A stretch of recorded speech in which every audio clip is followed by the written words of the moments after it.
music video review for you, and this is at number 99 in my top 100 albums of all time, and it's the Pretenders, their debut release, and it was released in 1980.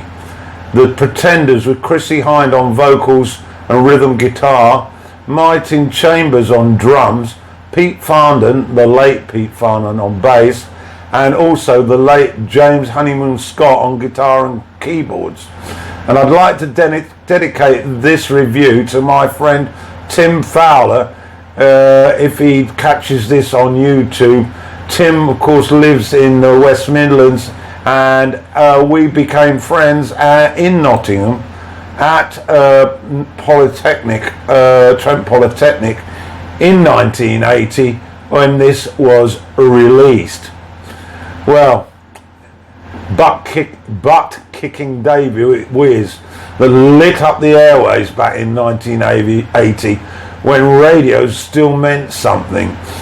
Wow, we start off with Precious, and when Chrissie shouted towards the end of this opening cut onto Precious, I had to fuck off. We knew we were in for the ride of our life. This was like punk, but with rock and roll, pop and class.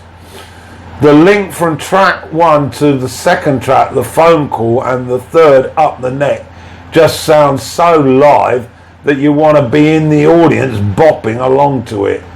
Scott's guitar work is emotionally packed, a tragic loss.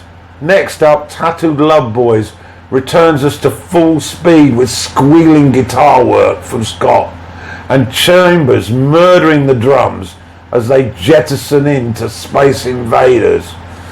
That just matches the relentless pace, so much so that Chrissie takes a break from vocals. The Wait follows, and it merges in with a moog sound before the punchy riff hits the eardrums like a chainsaw. Sounding a bit like Patti Smith, Chrissie hurtles into the lyric. Is it about child abuse? The track's blistering rock.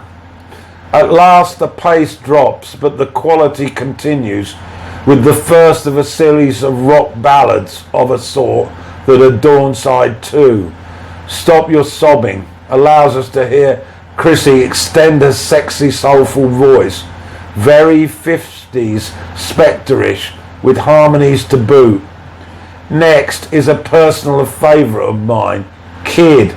It opens with Burt Whelan style guitar, and then Chrissie glides through the melody, and then Scott draws breath with an exquisite solo.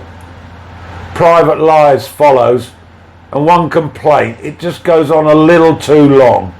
However, I love the sequence with Chrissie's use of quick, slow, quick on vocals. Now to the big hit, and wasn't it a smash? It still sounds great. What a great pop song Brass in Pocket was. We finished the last 2 tracks. Lovers of Today plods a bit, but has power in the rhythm, and with Chrissie's vocals maintaining an intense level. We march to the conclusion with Mystery Achievement. It returns us to the stomping ground at the beginning. It's a spellbinding end to one of the great debut albums of all time, and this year in particular. Check it out, the first Pretenders album, number 99 in my all-time favourites.